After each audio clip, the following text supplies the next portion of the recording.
So, I hear you're on welfare. Aren't you ashamed? Alice was my wife, but we divorced after she had an affair.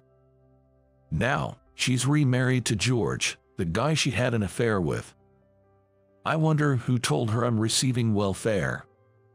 It's true that I'm currently unemployed, but I saw it as a reward for getting through a tough year. Who are you mistaking me for? I'm not on welfare. What? But you left your job, right? Aren't you on welfare because of that?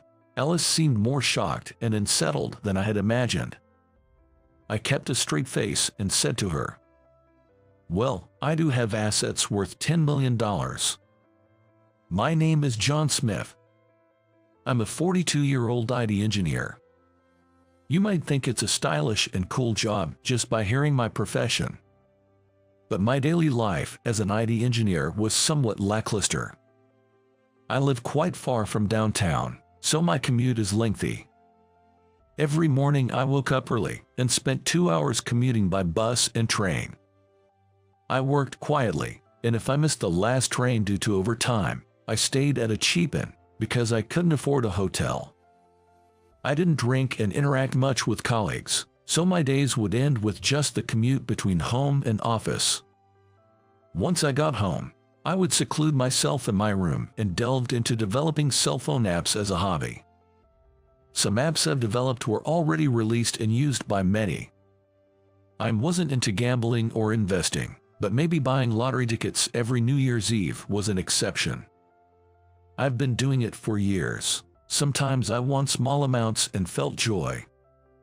My life was monotonous and solitary, rarely sharing happiness with anyone. I guess days would pass as it was, and I'd age. Thinking about it felt a bit lonely. But for that time, I just drifted along. In such circumstances, a twist of fate led to my marriage. My wife's name was Alice. She was 4 years younger than me. A few of my scarce friends, concerned about my lack of female companionship, introduced her to me. She seemed plain but genuine at first, and I, disliking showiness, felt drawn to Alice. I wondered what Alice found attractive in me. Alice rarely shared her true feelings, but when I asked, she said, "I want a stable life and a secure future." Both Alice and I had long passed the usual marriage age, and felt quite anxious about our futures. With the thought of this could be our last chance for marriage, I proposed, and Alice thought along the same lines. Maybe Alice would have married anyone who proposed.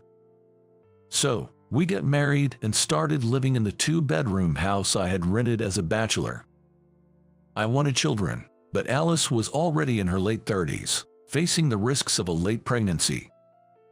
It's going to be tough having a child at our age. Imagine our age when the child turns 20. There's no upside to it, so let's not push for kids. I felt disappointed, but Alice's point seemed valid, so I gave up on the idea of children. Without the cost of raising kids, we could manage on my salary alone. But that's only because I led a simple life without expensive hobbies. The woman next door had a beautiful bag. I'd love one like that. A designer bag. We don't need something so pricey. There are plenty of affordable bags that would do. You're really dull, you know that. Is your life even enjoyable? According to Alice, the more money you have, the more enjoyable life is. Saying that my salary alone couldn't provide a fun life, Alice started working part-time at a local supermarket. The supermarket opened at 10 a.m., but she had to be there by 9 a.m. for opening preparations. Her shift varied, so sometimes when I get home early, she wasn't back yet. On those occasions, I would quickly whip up something to eat using whatever was in the fridge. My cooking was quite popular with Alice, especially when she returned exhausted. I wondered how much Alice was earning. Since she didn't share her earnings, I had no idea how much discretionary money she had. But seeing her buy several of her favorite brand bags and upscale cosmetics, I guessed she was working pretty hard. I didn't mind how Alice spent the money she earned through her efforts. Sometimes I wondered if we were truly happy in our marriage. I had no complaints about Alice, and she seemed to live freely. But we were not the couple who fell passionately in love. The truth was, both Alice and I felt like we were missing something in our lives. I first noticed a change in Alice about 6 months after she started her part-time job. I didn't have a strong desire to excel at work, so I tried to leave on time without doing overtime. But due to my long commute, I usually got home around 8 or 9 p.m. However, Alice no longer greeted me when I got home. "I'm really busy with work. These days, the supermarket stays open until 9 p.m. After that, there's a lot of prep for the next day and handovers to be done." Despite having started the job just 6 months ago, I was impressed that she had become such a valuable team member. "Well, that's great you're enjoying your job. We don't have kids, and I can take care of myself. Keep up the good work." Alice replied with a thank you and a smile, and ate the late dinner I had made. One Sunday, while I was cleaning the yard, our neighbor, a gossip lover named Susan, approached me. "Hi John, is your wife working today?" "Yes, she hardly gets any days off, but she seems to be enjoying her work, so I'm not worried." "Oh, is that so? If the husband is okay with it, maybe I shouldn't say anything." "What do you mean? Is something wrong with my wife?" Susan looked around nervously to make sure no one was listening, then whispered, "Your wife is having an affair with the supermarket manager. Several people have seen them together." I felt like I had been hit on the head. Alice is having an affair. I had naively reassured myself that Alice, being a plain woman, wouldn't get involved in such things with other men. However, lately, her makeup and clothes have become more flamboyant. Perhaps men who like flashy women would be attracted to her. But that doesn't mean I can easily accept such a story. No way, my wife would never do that. I trust her. "You're naive, aren't you? Anyone who sees her flashy getup these days would notice. You should confront her about it." Indeed, Alice had lost the simple charm I loved, and had completely switched to a flashy style. If this change was to please her lover, I couldn't ignore it. I immediately confronted Alice about the affair. Alice admitted to the affair without hesitation. "I want a divorce. I love George, the manager. For the first time in my life, I feel truly alive and in love. Marrying you in a hurry because of our rage was a mistake." How could she say something so cruel? Was our married life really that unenjoyable? I thought I had done everything I could for Alice, making compromises where possible. To be told that our marriage was a mistake. Feeling angry, I clenched my fists, trying hard to stay calm. Alice, seemingly indifferent to my feelings, suddenly stood up and went to the bedroom. Unable to bring myself to sleep in the same room, I spent the night on the living room sofa. The next day, Alice said, "We need to cool off a bit," and went back to her parents' house. A few days later, a woman claiming to be George's wife came to my house. "Hi, I'm Linda, George's wife. My husband wants to divorce me, and it seems your wife is the reason." I listened to Linda's story in detail. George and Linda had a 5-year-old son and a 2-year-old daughter, and Linda's days were consumed with childcare. "My husband's feelings have drifted away. He says he no longer finds me attractive now that I've become more of a mother than a wife. He told me he wants to live with the person he loves, so we should get divorced."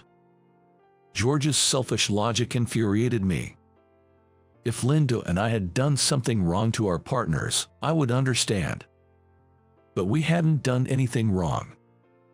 At most, our plain and steady lifestyles led to a lack of excitement.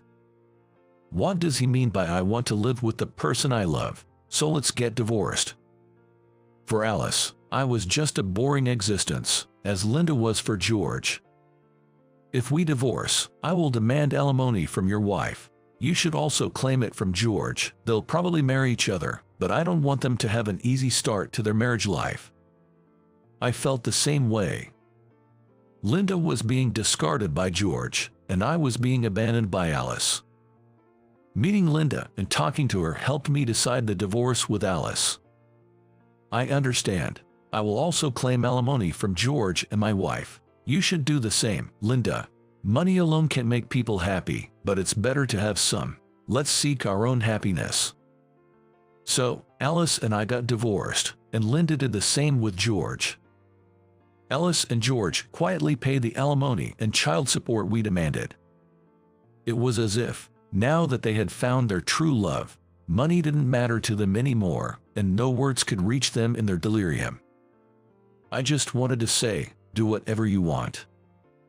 Alice and George moved out of town and started living in the next town over, and I threw away everything Alice had used and started a new life.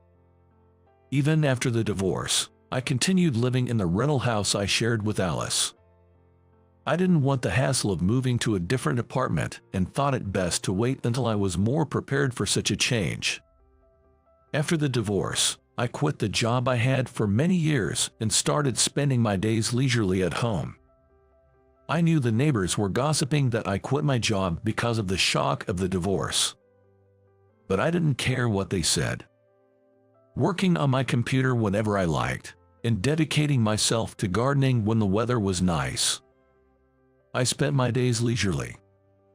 One day, the neighborhood gossip, Susan, approached me again. John, did you quit your job? You're always home during the day. Yes, I just can't bring myself to work right now. I'm taking some time for mental rest.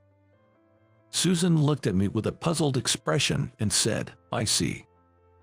By the way, someone said they saw you at the city hall. Is that true? Yes, I have been going to the city hall once a month lately. Susan's eyes widened for a moment before she muttered something mysterious and left saying, well, see you later. Soon, I started feeling that the neighbors' gazes were different. At first, I didn't notice, but it seemed like they pitied me. Sure, the story of my wife Alice cheating with the local supermarket manager George and leaving was embarrassing, and I understood their sympathy. I thought they pitied me for that reason. However, I soon realized it was not just that. There was a rumor about me circulating. It was that I was living on welfare. Susan was the source of the rumor. She deduced this from the fact that I was jobless and always at home, going to the city hall once a month, and still living in a shabby rental house despite my divorce. She theorized that I didn't work because I was getting welfare payments. That my monthly city hall visits were to collect welfare checks. And that I couldn't move out of the shabby house because living in a nicer place would disqualify me from receiving welfare. I just smiled wryly, thinking, so that's what it is, but continued my days as usual. Indeed, I'm not working right now. But I considered it a reward for overcoming the pain of divorce. One day, I went to a shopping mall a bit far from home to buy gardening supplies. After shopping, I sat on a bench to relax and spotted a familiar woman. It was Alice. Alice was dressed in cheap clothes, hardly looking well off, and quickly approached me when she saw me. It's been a while. How have you been? She asked. As I didn't respond, she just sat down beside me. She stared at my clothes, confirming that I was still dressed plainly as ever. With a smirk, Alice said to me, so, I heard you're on welfare. Aren't you embarrassed? I couldn't believe that the rumor had reached Alice, living in the next town. After betraying me and causing me so much pain, was she now mocking my misery? The first thing I felt upon hearing her words was that she probably wasn't in a happy situation herself. If Alice were happy, she wouldn't bother about me and would have just passed by. Unhappy herself, she couldn't resist the urge to hear about someone else's misfortune. In other words, she wanted to feel better by finding someone worse off than her. I had heard about Linda's recent situation. After receiving alimony and child support, Linda was receiving every possible allowance and worked hard. She must be living more comfortably than Alice, who was financially strained after paying alimony and child support. So, hearing about Linda probably infuriated Alice. And now she was meddling with me, someone she perceived as unfortunate. Such a poor woman. Suppressing my amusement, I pretended not to understand what she meant. Who are you confusing me with? I'm not on welfare. What? But you quit your job, right? Aren't you on welfare because of that? Alice was more surprised and flustered than I had imagined. I did quit my job. Living without working isn't bad, but it would make life boring. Right now, I'm preparing for the next chapter of my life. Once I'm ready, I plan to move out of that rental house. Alice's face turned increasingly anxious. How can you live without working? And I heard you go to the city hall once a month. Isn't that to collect welfare? Susan's notorious gossiping. I didn't expect the rumor to be this detailed. I explained to Alice deliberately. The reason I can live without working is that I have money. My monthly visits to the city hall are for the legal consultations they provide. I've rested enough and am thinking about starting a business. Money. Starting a business. Alice became more confused. Weren't you just a regular employee with hardly any money, and you quit your job, starting a business? Are you crazy? When we were married, I had given Alice access to all my savings accounts. So, she knew very well that I didn't have much money back then.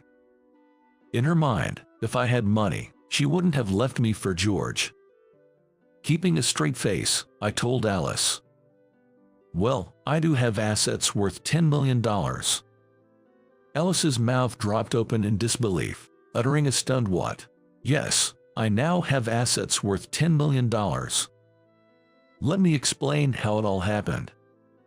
I think I mentioned before that I have a hobby of buying lottery tickets. I've never gambled on things like casinos or horse racing, but lottery tickets are a kind of gamble in a broad sense. You buy a ticket and get to dream big until the day of the draw. I used to spend about $1,000 a year on lottery tickets, saving up my allowance. While married, I gave up buying lottery tickets to help ease the family budget, thinking about our family's future. But after the divorce, such considerations didn't matter anymore. 2 months after separating from Alice, I casually went for a walk and ended up in the shopping district. There was a long line in front of me, and when I peeked, it led to a lottery ticket booth. Oh, the New Year's lottery tickets are on sale now. Feeling an urge to buy due to the long wait, I rushed to an ATM and withdrew $2,000. I handed the $2,000 to the ticket seller, who smiled and said, "I wish you luck." Somehow, it felt like there was a halo around the vendor's head.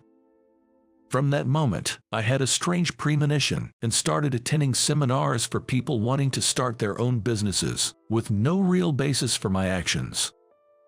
To make room for new beginnings, I cleared out old items I had kept for memories. I sorted out the past to start anew for myself. Then, on the lottery draw day, I checked the official website and confirmed that I had won a total of $10 million, including the front and back prizes. Despite my strange premonition, I never really thought I would actually win. The emotions were beyond just happiness or surprise. I probably spent half the day in a daze. Having received $10 million, I tried not to change my life drastically. I kept the win a secret to myself.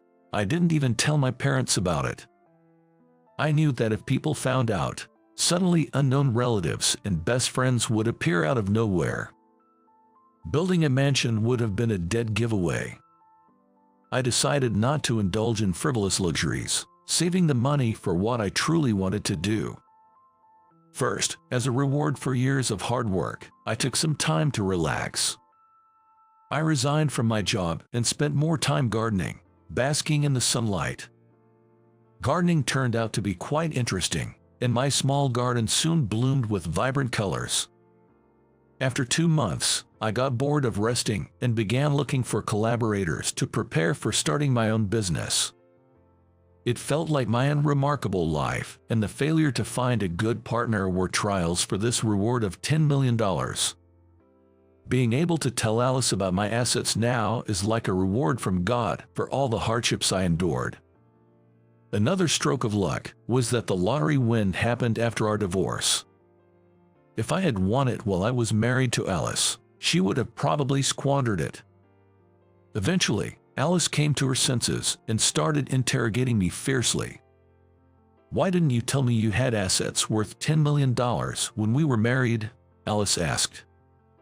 "I didn't have such assets while we were married, but I had no intention of clarifying that."